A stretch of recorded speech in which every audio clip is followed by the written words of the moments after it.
is a new form of snobbery, reshaping British politics. David Skelton has written a book on this called The New Snobbery. It's out now. David, welcome to the programme. Good to have you with us, sir. Hi, Ian.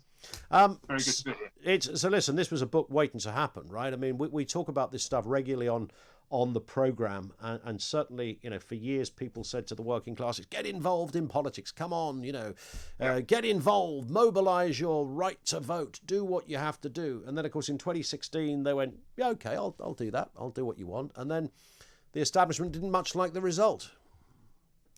Absolutely. And in the period straight after the Brexit referendum, right through to today, the response wasn't, you've had your say. It was legitimate. We might disagree with you, but we'll implement it. The response was to call people stupid, to call people bigoted, to call people ignorant. Yeah. And to say almost immediately, you got this wrong. Why don't you have another go? And for me, this has been continuing ever since the referendum.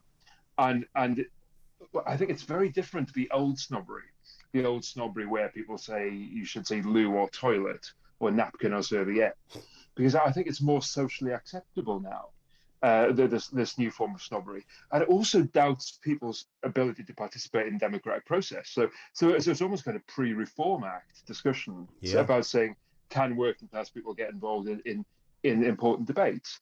And you hear people talking about a crisis of democracy. And what that means is people are making what the elite regards as the wrong decisions and making the wrong calls. Yeah. And the people and the kind of elite are responding to this by calling people bigoted and idiots, as opposed to engaging with the argument. And as you said in the introduction, some of this goes to economics as well. I mean, my granddad were coal miners and steel workers, so often quite dangerous jobs, but they had high social status. They were secure. They were well paid. And now quite a lot of working class jobs or non-graduate jobs are less secure, less well paid. So you've almost got two tiers in the economy as well. Right. So it's even tougher in a way. Yeah, and also in culture. I mean, thank goodness you've got the likes of talk radio where these kind of worldviews are heard. But a huge elements of the cultural world are very kind of Remainy. They're very middle class. They're very graduate heavy. So you've got what I would call kind of working class views in post-industrial places just being shut out from great parts of the country. So when working class voters flex their muscles, the response of most of the political class was to say, you got it wrong. You got it wrong because you're stupid, go and think again, which for me is really insidious and really damaging to national solidarity. What was interesting, I thought, David, on Brexit was that many of the kind of, well, let's take politicians as being an obvious group, but newspaper columnists as well, very sneering at the result and the people. Yeah, we remember the next day in Parliament Square, people carrying placards saying old white people should die. And things like that. I mean, which is just about, surprise. It must border on a criminal offence somewhere, but nonetheless, this kind of thing. They weren't even hiding it. That's what I find interesting about this. It wasn't as if these were kind of secret conversations that were going on Telegram or something. These were out in the open. These were columnists, and often left-wing columnists, supposedly the people that spoke up for the dispossessed, who were very happy to showcase their whiskers of supremacy over the chav class that had somehow taken us into a terrible route outside the EU. I think that's right. And a lot of these people, as you say, are left-wing, are progressive, would hate being described as snobs. But that is exactly what they are. They're looking down their noses at people, and they're not saying you have a right to disagree. They're saying you're wrong because you're not as well educated as they are, because you're stupid or bigoted. So it's really, as I say, snerious, looking down the noses at people, and it just creates this national divide. Where if you have a bunch of voters who are basically not prepared to accept the ability of working class voters to have their say. Sure. And as you say, some of this stuff has been really unpleasant. And these are members of my family who are being talked about in such disparaging ways. These are my friends from school who are being talked about in such disparaging ways, which is why I thought it was really important to write this book, because it's become in many ways, as you say, quite socially acceptable in should we say, professional elite circles to have a go at people. I mean, have you ever read the New European newspaper? Oh, I have, yes. Yeah, and there's a lot of this kind of sneering in those kind of places. Yeah. Yeah, they love their 48% tag, don't they? And Yes, they do. there is that, and it's interesting that, and I don't quite know whether this just came. Maybe you can shine some light, David. Was it just Brexit that kind of caused it? I mean, the bit that fascinated me about Brexit, to go back to older working class people, you know, again, like yourself, my own family, I'm talking about here. I mean, you could argue this was the most qualified group of people to vote in the Brexit referendum, because they remembered an EU, they remembered a country before the EU, they remember a country during it, so they've got they can assess it better than many other people. And you've got, you know, 26-year-old pipsqueak journalists over there at the Guardian telling them that there's something wrong with them. Yeah, and as you say, a lot of that was really unpleasant. I think this existed before Brexit, but Brexit made it burst out in the open. Yeah. It made it become socially acceptable. Because you had, for several decades before Brexit, you had basically a professional graduate elite who politics and economics were running the interests of.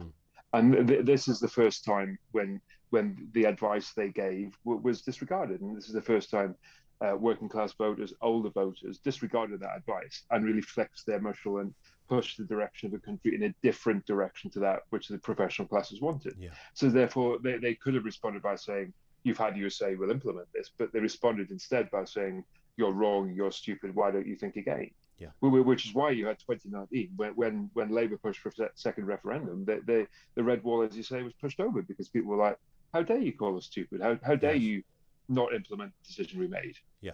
I mean, and again, you know, to extend this into another area, when I watch debates on television, it's interesting because, you know, I've done bits of TV where I'm asked to come on and debate something.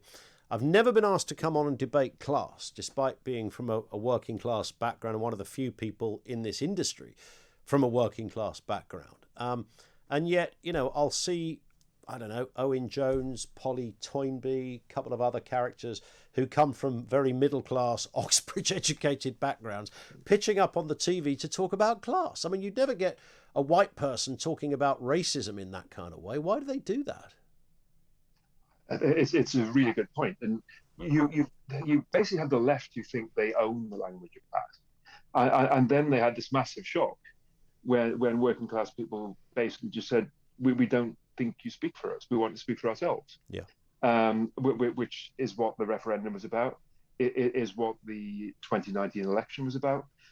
And I think now the working class have flexed their muscles, they'll continue doing that, which is why Boris Johnson has to deliver on what he promised as well. Yeah. I wonder whether it is that kind of largely metropolitan, not exclusively, but that sort of metropolitan elite thing, the kind of Oxbridge left-wing liberal set who have this belief that they can walk in everybody else's shoes, whether it's an issue of race, whether it's an issue of class, and therefore have perhaps tacitly felt that they have to be the voices of the working classes and think they therefore know best. Which is an extraordinary position. That's the nearest I can get, Dave, to understanding maybe what the thinking is of those people. I use the example in the book of the pre-industrial liberals before the Labour Party was formed. The Labour Party was formed so working class people had representation in Parliament, and now we've got back to the point where middle class people think that they should represent the views of working class people, because the vast majority of MPs are working class. Labour Party is now, in the words of an internal Labour Party report, the party of high status city dwellers. So you've gone back to basically the Victorian concept that middle class people should represent the interests of the working class, and which is why when people had the chance to vote in the referendum, they voted with such a force and as vocally as they did, and which is why they were so annoyed when their voice was attempted to be ignored as well. Yeah, and I guess, was putting a book together like this, David, was it tricky in any way? I mean, did you know, when you go to a publishing house and you're a working class lad, you know, you're walking into a room full of the very people we're often talking about here. I tell you what the trickiest thing was. The trickiest thing was finishing it, because every day you get a different example of this kind of snobbery. Yeah. Every day in social media, every day in the media, you get a different example of this. And even now, I see daily examples. I think I could have included that. I could have included this. And absolutely all power to people like Talk Radio who are making sure that working class voters do get the voice in the media as well. Yeah, I mean, I see, you know, and I hear sort of people I know in this industry take it to almost another level by saying, don't attack the working classes, which is almost worse, this, because they say, no, don't attack the working classes. You have to feel sorry for the working classes because they've been fed bad information by other people, which I don't even know where to begin to unravel statements such as that, because it's essentially doing the same thing, but finding some slightly warped reasoning around it. It's sneering again. It's basically talking about lack of information, lack of education, and saying that only middle class people basically have the wherewithal to sort out the right from the wrong information. Yeah. And it's another way of that weird old Marxist concept of looking down their noses and saying people have been misled in some way or the other. Whereas I think we absolutely have to trust working people, trust voters to set the direction of the country, and not respond by sneering. Where does it go then, David? Where do you think we're at the moment? We've been through Brexit, which was the big kind of narrative that flung this thing wide open. Where are we now?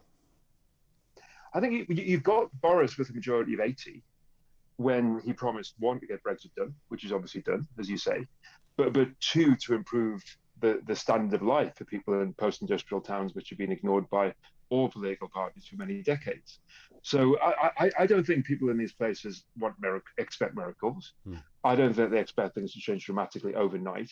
But I think over the next few years, we need to see a positive trajectory. We need to see how there will be millions of skilled jobs in post-industrial towns across the country, including in manufacturing. Definitely. We need to make sure that people have dignity at work, whether they're elementary jobs or manufacturing jobs, but also make sure that working class people are represented in the media, in culture, in politics, in business.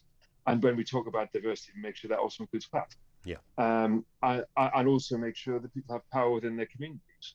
So all these things are important to make sure we go from a sneering, a side which sneers at other parts of society, to one which is more cohesive, more united, and moving in the positive direction. Listen, David, great to have you on with us. Congratulations on a long time coming, a book like this, and well done on putting this together. I hope this flies off the shelves. It's called The New Snobbery. David Skelton is the author. Get online, press buy now, and just get it, have it in your armoury, and have a little read up on what some of those sneering merchants have been saying over the years about you, your background, your friends, your family, your nan, your granddad, and nearly everybody you currently mix with.